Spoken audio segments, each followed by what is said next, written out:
Move on to item 9D, receive design details for a new stop sign located on Crystal Springs Road at Donner Avenue. Laura?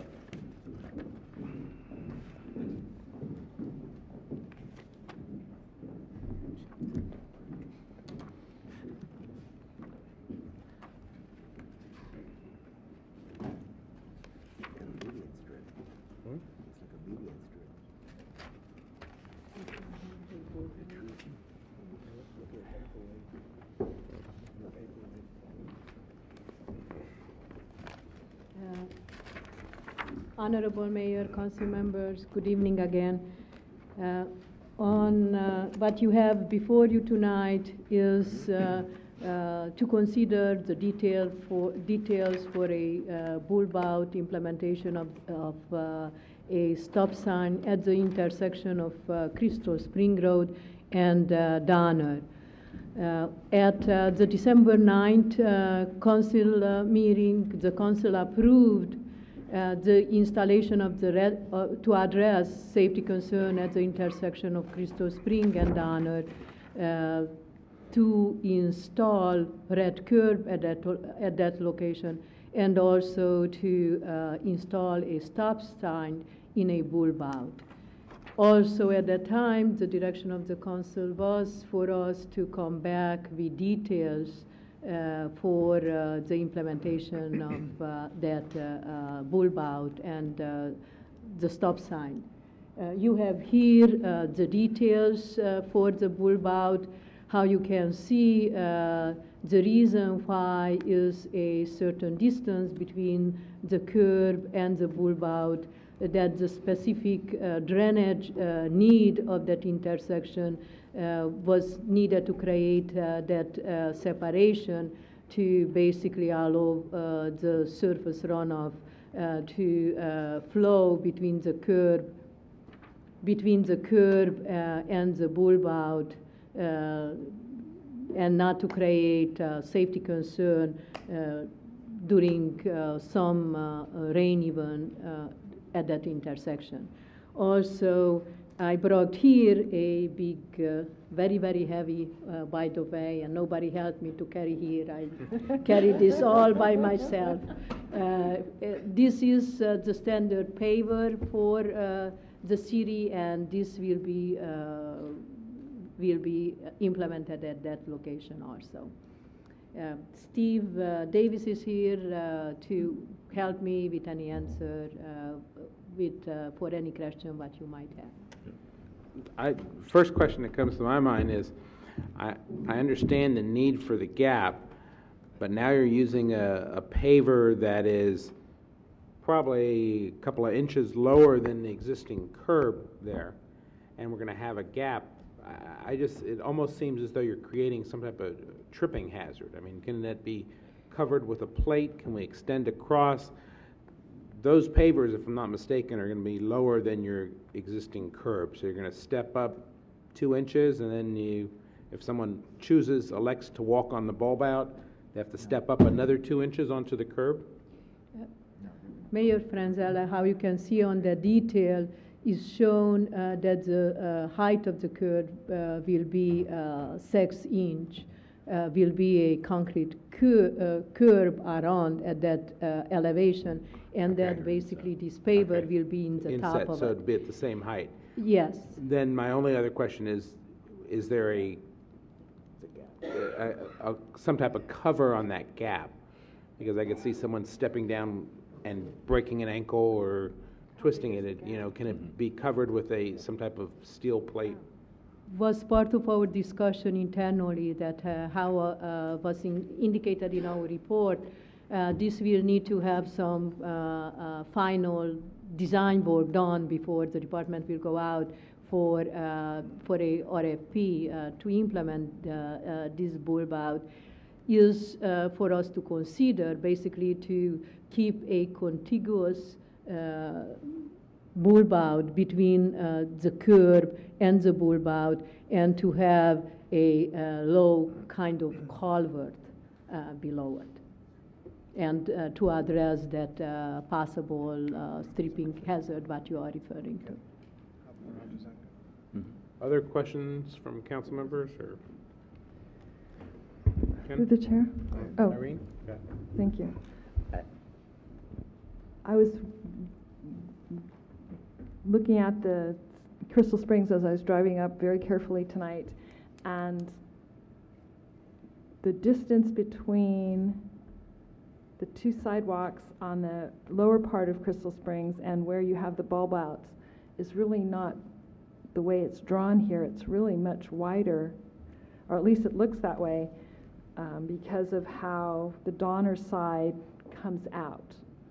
So if you're driving up Crystal Springs, the stop sign, even with your bulb out, is going to be more to the right than usual, unless, let me rephrase that. How big is this bulb out? How many feet out into the intersection is it so that it's easily seen by people driving up?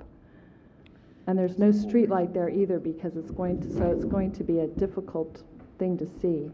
So currently, curb to curb, the dimension is about 56 feet. So at the point where you're approaching Donner, the driving lane is closer to 30 feet wide. The goal would be to reduce the driving lane to about 14 feet. So the bulb out is in the neighborhood of 10 to 12 feet in width. So it will be pretty substantial, and Right. a big intent is to try and alert people and to force them to maneuver towards the center line so that they'll be prepared to continue up Crystal Springs. Okay, that's what I thought you were going to do. So it's hard to discern from this picture. So then when people are coming up and they're going to make a right turn on Donner, that's going to be awkward too. So I appreciate what you did. I know the council directed you to do this, and I'm probably in the minority here, but I still think we need to go back and look at the whole thing, as Clara, as you advised last time. I think having a 10-foot, now 10 feet, people, that's almost 3 of these, bulb out from the sidewalk. As people are driving up, they're gonna have to maneuver around that to go up Donner. So it's a difficult solution. I know we asked for this solution, and I know we kind of forced it on you, but I don't think this is the best solution that we can come up with, and I think maybe doing what you suggested last time might be a better way to go. Through the chair. Councilmember Williams? I would have the same concern, except that what's going to really, I think, solve the Councilwoman O'Connell's concerns is the stop sign. As people aren't going to come up and take a real hard right turn, everybody's going to have to stop there. So they're going to have to think about what they're doing and take time to actually make that right turn and take time to actually proceed up Crystal Springs. So I really don't have the same concerns. I think the stop sign is going to solve a lot of that. Councilmember O'Connor, based on my discussion with the city manager, Connie Jackson, it is possible as part of our normal budget process and capital improvement plan development to take and to make some recommendation to the city manager as part of that process to consider some alternative solution between Hazel and Donner, that basically that portion of that whole Crystal Spring is different in nature than the other 2 sections of Crystal Spring. And during that prioritization process, the council will have the opportunity to make a decision if you really want us to consider anything else later on at this location or not. Other comments, Ken? Through the chair, I'm totally in favor of the stop sign. I have a problem with this bulb out. I had envisioned a bulb out that would be pretty similar to something that we have downtown, where you have the parking pockets and then you actually have the pavement bulb out at the crosswalk. I think we're with all of the children and all of the activity in that intersection and the park and the church, I think the mayor's comments about this gap purely for drainage reasons, is something that could be a future problem or an immediate problem.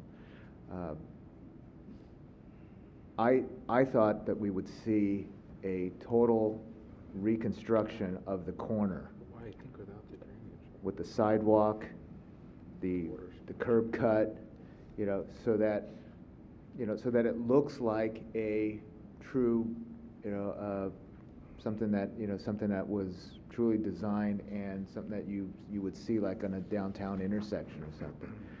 That is a very active area, and I think if it becomes part of the sidewalk and the as far as the whole infrastructure and roadway, that that people will follow it accordingly. I think this is just a somewhat of a permanent obstacle now. I realize that you have to have something out there substantial to support, a stop sign. But I think if we were to take the beginning of that red curve and just start curving it, and so that people can see the gradual narrowing of the intersection, that would be more kind. I mean, it's either that or put a median in the middle to narrow it down. I know you're dealing with, too wide of a space. So. Councilmember Ibarra, how I indicated before, will be our intent during the design for this bulb out to really eliminate that gap. Will be our intent basically to have a contiguous surface from between the sidewalk and the bulb out. I hear your concern at this time, not really considering other alternative and to really redesign that whole intersection. I cannot offer you any better solution right now. I made the commitment that as part of the budget process and the prioritization process, I can take forward alternatives which were discussed among ourselves, including planted median, or at this location, maybe roundabout and traffic circles.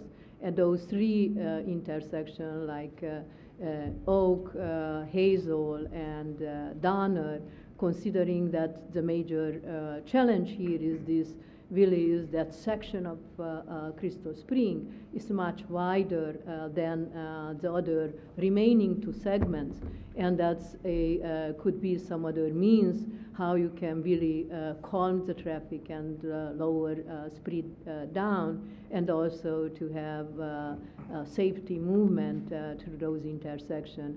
At this time, my best only recommendation at this time really is available to me to present to you is this design or with also with the understanding that will be a contiguous surface between the sidewalk and the bulb out itself. City Manager, if I can make a suggestion here, I think we all understand what the problem here is, and as Councilmember O'Connell indicated earlier, we are returning to the council with a with the information that you requested.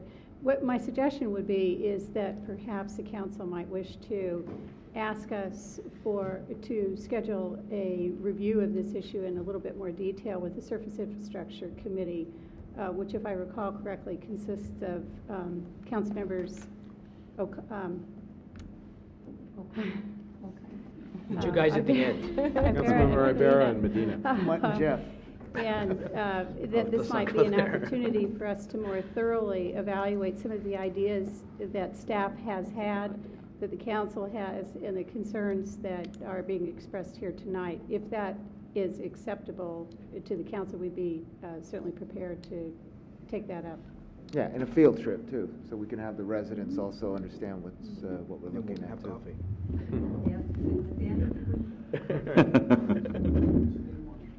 I think that's a good solution. Okay, so we'll send it back to committee to come with some ideas, and in that meeting, probably a good idea to invite the public to attend, and you can have some input into the design, because you're gonna have to look at it every day. I think, I don't know that absent a complete redoing of curb and gutter in that area, which certainly is gonna be a lot more than the staff report proposes at $8,100, that perhaps maybe rather than pavers, there might be some need to actually design it as a median with some landscaping to break up, 10 or 12 feet of pavers just kind of adjacent to a sidewalk is a massive amount of pavers to have to look at. And it might be worthwhile putting in some type of drought-tolerant landscaping there, and definitely I think it's a real concern that be plated over, and so there's a contiguous surface, so there's not a tripping hazard. Mayor Franzella, also our discussion with the city manager was that will be our intent to develop a toolkit for the traffic calming program, and to have specific design alternatives for your consideration and to discuss before this specific location will come up, and to have a comfort level on your part what those alternatives, traffic calming alternatives, you would support implementing wherever is needed throughout the city. Okay. Thank you. So this will go back to committee, and I believe the clerk has your names and numbers of those neighbors that spoke last time in the department, but if you want to make sure, you can always contact the city clerk tomorrow. Just give your name and phone number of anyone that's interested in that particular intersection, and they'll make sure that you're invited to any meetings. Okay? Thank you.